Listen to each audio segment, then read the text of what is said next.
Welcome to the Slop Temple. We pray this video helps. You're starting with the essentials. Enable Performance Mode in Fortnite and update your GPU driver now so you aren't chasing software issues later. Once done, switch Windows to High Performance and turn on Game Mode to prioritize the game.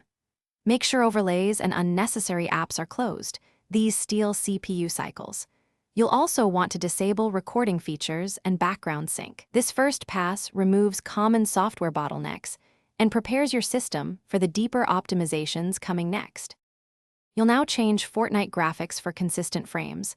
Set the resolution scale down to around 75% or pick a lower 16:9 resolution. This directly reduces GPU load. Next, drop effects, post-processing, shadows, and textures to low.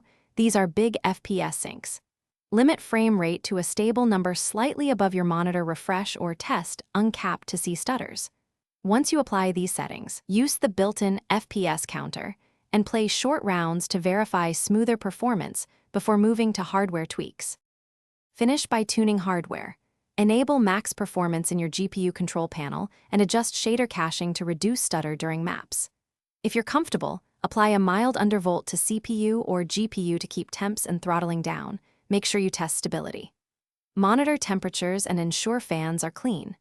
If drops continue, roll back or try a different driver, verify Fortnite files, and run a temperature and disk health check. If none of that works, that last troubleshooting tip: check for background captures or overlays still running.